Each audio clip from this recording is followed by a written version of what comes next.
Assalamualaikum warahmatullahi wabarakatuh. Bismillahirrahmanirrahim. Alhamdulillahirabbil alamin. Wassalatu wassalamu ala asyrafil anbiya'i wal mursalin sayyidina Muhammadin wa ala alihi wa ashabihi ajma'in. Amma ba'du. Allahumma arzuqna ilman nafi'a wa fahman nabiyyin wa hifdzal mursalin.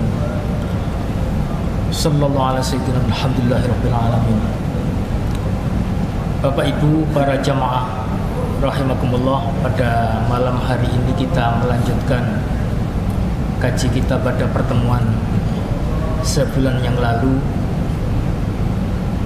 Kita masih membahas pengantar pada kitab yang ditulis oleh Al-Imam An-Nawawi, yakni kitab Riyadhus Shalihin. Pada pertemuan yang lalu kita sudah membahas tentang basmalah yang beliau tempatkan sebagai pembuka dari kitab Riyadhus Shalihin di pengantarnya. Pada malam hari ini kita lanjutkan, masih dalam konteks pengantar. Kita membaca setelah menuliskan hamdalah, Imam Nawawi setelah menuliskan basmalah, Imam Nawawi menuliskan hamdalah. Saya baca ini: Alhamdulillahil wahidil qahhar, al-azizil ghaffar, mukawwiril laili 'alan nahar, tadhkiratan liulil qulubi wal absar, wa tabsiratan lidawil albab wal i'tibar, alladhi ayqadha min khalqihi man istafahu fazahadahum fi hadhihi dar wa syaghalahum bi muraqabati wa idamatil afkar wa mulazamatil itti'adhi wal ittikar. Kita akan bahas apa yang beliau sampaikan. Kita akan mulai pembahasan kita dengan hamdalah. Setelah Imam Nawawi menyebutkan basmalah, beliau melanjutkan dengan hamdalah. Tentu ini ada satu tuntunan yang diajarkan oleh Rasulullah sallallahu alaihi wasallam yang kemudian diaplikasikan oleh Imam Nawawi dan menjadi contoh bagi kita. Rasulullah sallallahu alaihi wasallam dalam satu hadis yang antara lain diriwayatkan oleh Imam Abu Dawud, beliau menyampaikan, kullu amrin, setiap perkara dzibalin yang punya nilai penting atau penting perkara itu, la yubda'u fihi, yang tidak dimulai di dalam hal tersebut, bilhamdillah, dengan ucapan alhamdulillah, maka kata Nabi, aqta'u, terputus berkahnya. Jadi sepasang ketika kita memulai sesuatu selain basmalah, kita dianjurkan juga membaca hamdalah, alhamdulillahirabbil alamin. Karena itulah ketika kita memulai dengan pidato misalnya, atau memulai dengan kita mengkonsumsi sesuatu, mulai dengan makan, selain membaca bismillah, kita disunahkan pula membaca hamdalah.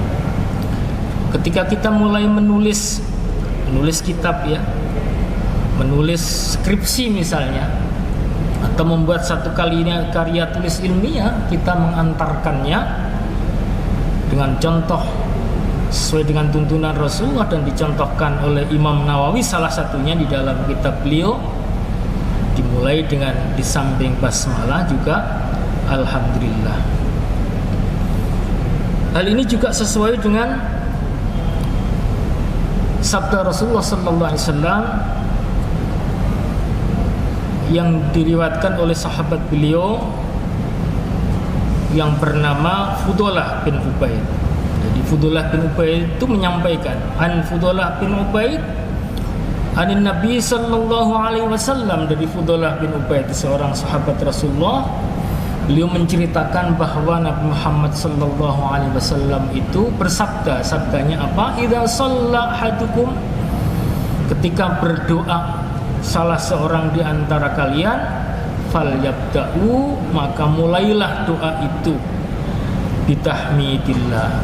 Jadi selain ketika kita melakukan pidato misalnya atau membuat tulisan, maka berdoa pun kata Rasulullah sallallahu alaihi wasallam dianjurkan kita memulai dengan tahmid, baca hamdalah, kemudian wassana'i alaihi, dan memuji-muji Allah.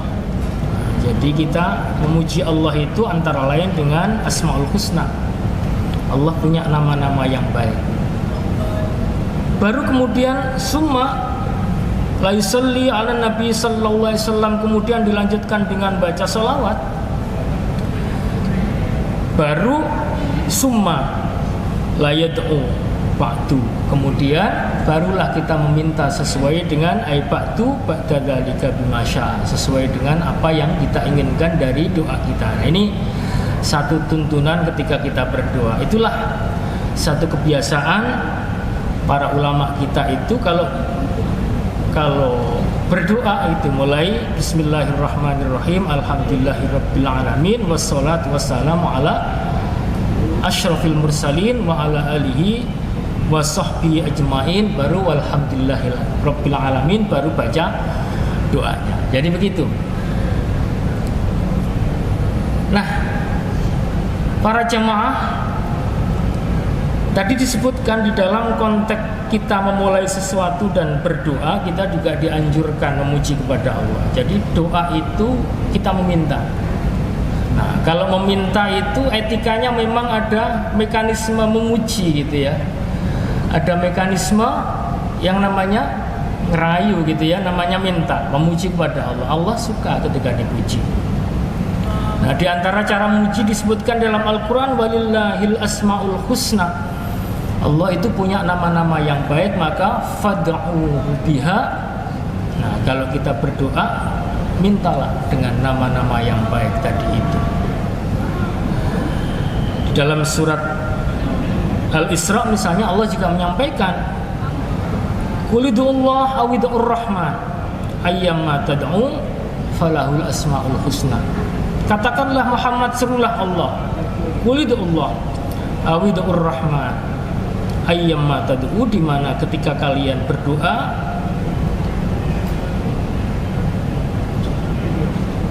kamu dapat menyeru seperti itu, falahul asmaul husna, maka bagi Allah terhadap nama-nama yang baik. Jadi ayat ini itu ada riwayatnya gitu ya. Dulu Nabi Muhammad itu berdoa menyebut Allah itu kadang-kadang ya Allah, kadang-kadang ya Rahman gitu ya. Orang-orang kafir itu bingung saja, nih Tuhan itu Allah apa Ar-Rahman kan gitu ya. Maka disebutkan antara Allah itu nama zat, ismu zat, al-wajibul wujud. Ar-Rahman itu adalah nama dari zat itu yang disebut dari bagian dari al-asmaul husna, nama Allah yang baik. Nah, jadi ini yang menjadi perhatian kita terkait dengan introduction yang disampaikan oleh Imam Nawawi dalam konteks ini. Kemudian para ulama kita juga mengajari kita, ini ada satu redaksi doa yang biasa dibaca oleh para ulama. Jadi ketika kita membaca hamdalah, kita memuji Allah. Memuji Allah itu mendayu-dayu begitu ya. Alhamdulillah hamdan yuwafi ni'amahu wa yukafi mazidah. Hamdan yuwafi ni'amahu wa yukafi mazidah. Artinya ketika memuji Allah, kita memuji dengan pujian yang sebanding dengan nikmat-nikmatnya dan mencakup tambahan-tambahannya, wa yukafi mazidah. Padahal nikmat Allah itu tak terhingga kan gitu ya. Wa in ta'uddu nikmatallahi la tuhsuha. Ketika kalian menyebut atau menghitung nikmat Allah, tidak akan pernah menghitung. Maka ketika kita memuji Allah sebanding dengan nikmatnya itu, sebenarnya kita ingin katakan, kami memuji Engkau ya Allah dengan pujian tak terhingga. Artinya sebanyak-banyak pujian, karena Allah itu tidak punya nilai kecacatan, sehingga pujian semaksimal mungkin. Maka kita sampaikan yang diajarkan oleh para ulama kita, hamdayyuwafi ni'amahu wa yukafu mazidah. Baru ya Rabbana lakal hamdu, wahai Tuhan kami, lakal hamdu, atas Engkau segala puji, kama yang bagi li jalali wajhikal karim wa azimi sultanik, sebagaimana yang patut bagi kebesaran zatmu yang mulia dan keagungan kekuasaanmu. Jadi inilah. Kemudian ungkapan hamdayyuwafi ni'amahu wa yukafu mazidah itu dari mana sebenarnya redaksi itu? Redaksi itu disusun oleh para ulama, diambil dari ungkapan yang disampaikan oleh Rasulullah sallallahu alaihi wasallam. Nabi itu ketika berdoa, beliau mengatakan la uhsi sana'an 'alaika anta kama asnaita 'ala nafsik. Aku tidak dapat menghitung pujian yang ditujukan kepadamu ya Allah, sebagaimana pujian kama asnaita 'ala nafsik, sebagaimana pujianmu atas diri engkau sendiri. Jadi pujian kepada Allah itu tidak terhingga gitu. Karena itulah di dalam kita tata krama ketika kita berdoa, para ulama kita sesuai dengan hadis Rasulullah tadi itu, kita menyusun redaksi. Jadi bismillahirrahmanirrahim, alhamdulillahirabbil alamin, bisa dengan pujian hamdayyuwafi ni'amahu wa yukafi'u mazidah, ya Rabbana lakal hamdu kama yanbaghi li jalali wajhikal karim wa 'azimi sultanik. Nah, kemudian dilengkapi subhanaka la nuhsi sana'an 'alaika anta kama asnaita 'ala nafsik. Maha suci engkau, la nuhsi sana'an 'alaika, kami tidak mungkin menghitung pujian atas engkau sebagaimana engkau memuji terhadap diri kalian sendiri, diri engkau sendiri. Para jamaah, kita lanjutkan kemudian tentang makna hamdalah sekarang. Alhamdulillah. Alhamdulillah, hamdun berarti pujian. Alhamdu di sini al-ta'rif, bermakna al-istighraqil jinsi, artinya memasukkan semua, berarti segala gitu. Karena itu jadi kata-kata segala itu merupakan terjemahan dari al di sini, al-ta'rif. Artinya segala puji itu hakikatnya milik Allah. Alhamdulillah. Nah, kalau kita cermati semua pujian apapun, hakikatnya pujian itu kembali kepada Allah. Sehingga oleh para ulama dirinci pujian itu, pujian Allah kepada makhluknya. Maka hakikatnya ketika Allah memuji kepada makhluknya itu, yang memuji kepada dirinya sendiri. Misalnya Allah memuji kepada Nabi Muhammad, ya. Nabi Muhammad itu kan dipuji oleh Allah, bil mu'minina raufur rahim, gitu ya. Terhadap orang-orang mukmin Nabi Muhammad itu raufur rahim. Itu pujian Allah kepada Nabi. Ketika Allah memuji kepada Nabi Muhammad, berarti Allah memuji kepada dirinya sendiri. Kemudian pujian makhluk kepada makhluk, ketika sesama makhluk itu saling memuji, sebenarnya itu pujiannya kembali kepada Allah. Ketika kita memuji ada seorang laki-laki yang tampan, kemudian kita katakan tampan sekali laki-laki itu. Nah, siapa yang menciptakan ketampanan laki-laki itu? Kan Allah. Karena itu konteksnya pujian kepada makhluk pun kembali kepada Allah. Itulah disebutkan alhamdulillah. Gitu ya. Kemudian pujian langsung kepada Khaliq, jelas ketika kita mengucapkan Asmaul Husna, pujian kepada Allah langsung, atau pujian Allah kepada dirinya sendiri. Artinya tidak ada pujian satupun yang tidak kembali kepada Allah. Ketika kita menyebut alhamdulillah selain memuji Allah, maka kita bersyukur. Nah, kita dituntunkan untuk bersyukur dalam segala keadaan dengan memuji Allah itu. Seperti yang dicontohkan oleh Rasulullah sallallahu alaihi wasallam ketika beliau menerima nikmat, apa yang diucapkan Nabi?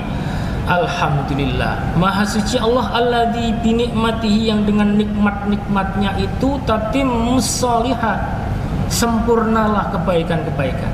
Itu Nabi.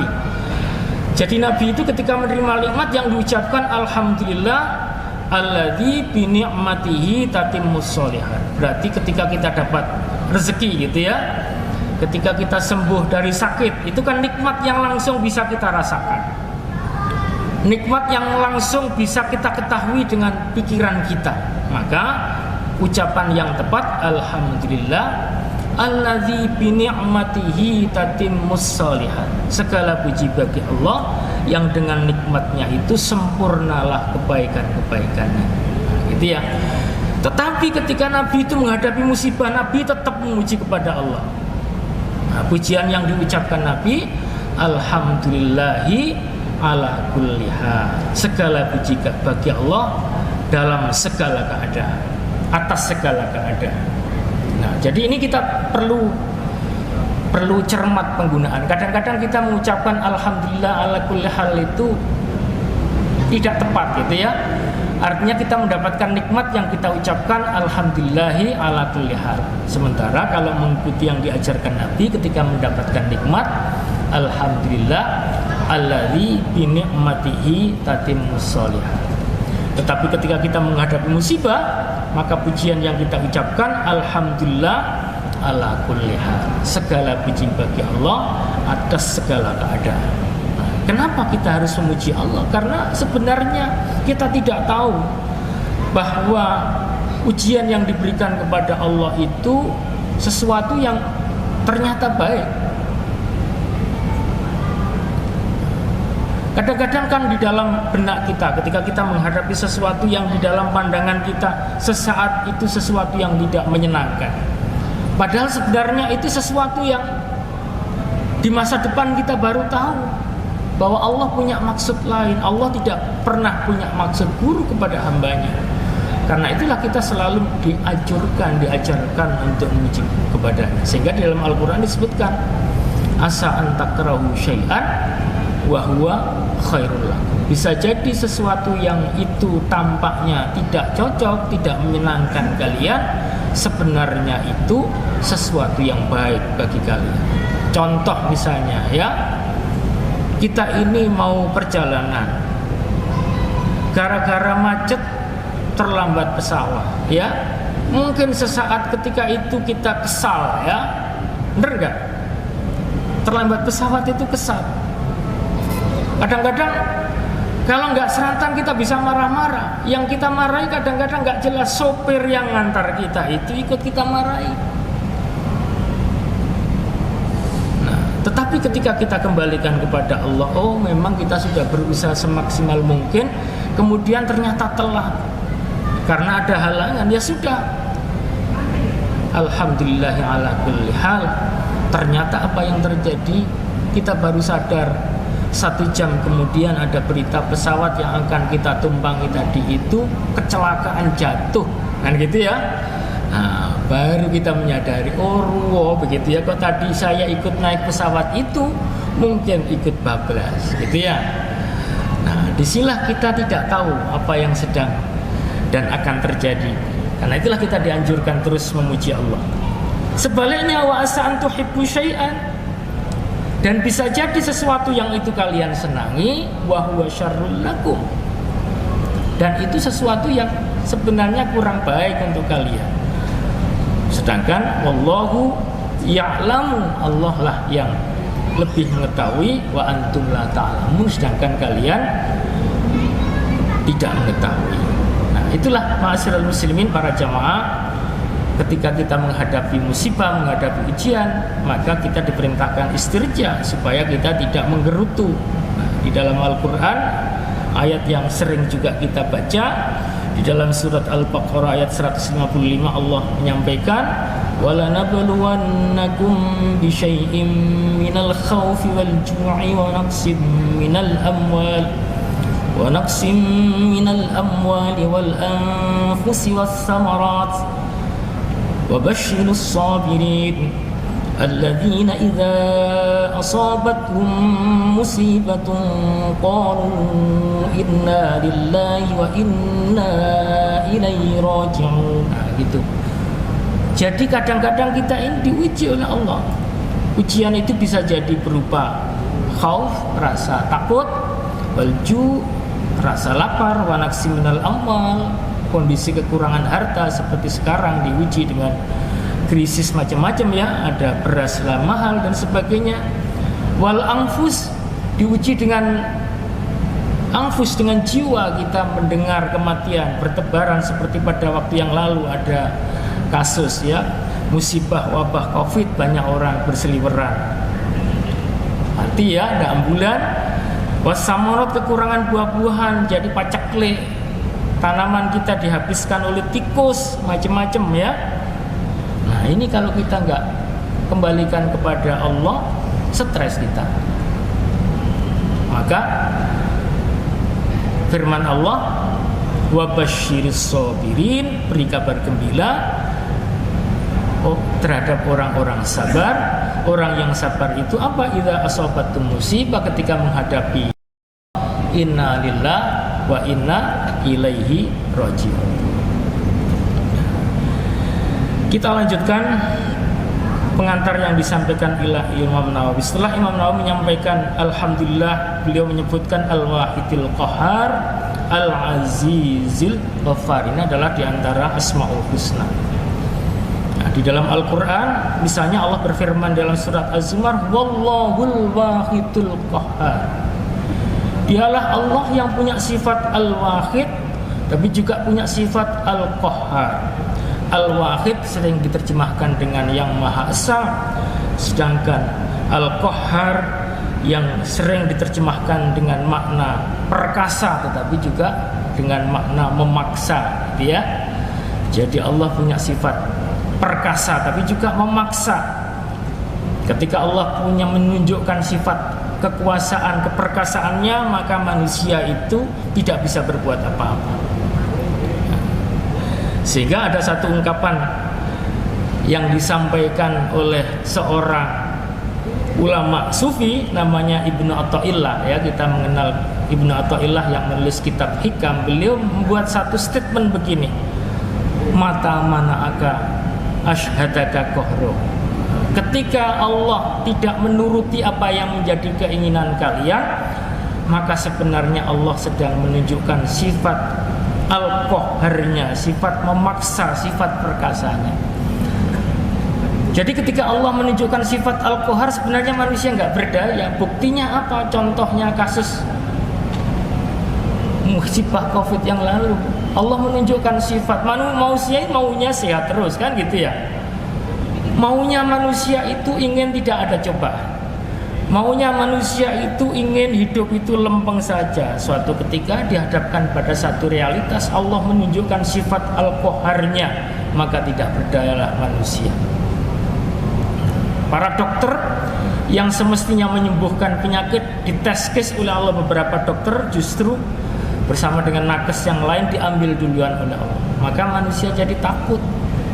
Jadi kita diuji dengan rasa takut karena ada was-was seperti itu. Nah, ketika seperti itu kita kembali kepada Allah, beristirja. Jadi kita kembali inna lillah wa inna ilaihi raji'un. Kemudian sifat Allah tadi al-wahid. Allah punya sifat Al-Wahid. Al-Wahid itu yang Maha Esa, kita terjemahkan. Tetapi Allah juga punya sifat Al-Ahad, yang juga diterjemahkan dengan yang Maha Esa. Pertanyaannya, apa bedanya Al-Wahid sama Al-Ahad? Itu ya, sama-sama yang Maha Esa. Itu ya. Imam Al-Ghazali menyampaikan di dalam tulisan beliau Majmu' Ar-Rasail ya, Majmu'atur Rasail, beliau mengatakan yang dimaksud dengan Al-Wahid itu artinya Allah itu Maha Esa dalam sifatnya. Artinya tidak ada satupun zat yang wujud dalam realitasnya yang sama dengan Allah. Allah itu menyendiri di dalam sifatnya. Itulah yang disebut sebagai Al-Wahid. Sehingga disebutkan dalam Al-Quran, wa ilahukum ilahu wahid. Tuhan kalian adalah Tuhan yang wahid, yang Maha Esa, menyendiri. Tidak ada satupun yang menyamai, mukhalafatul lil hawadis, berbeda dengan yang hawadis, yang tercipta, yang baru.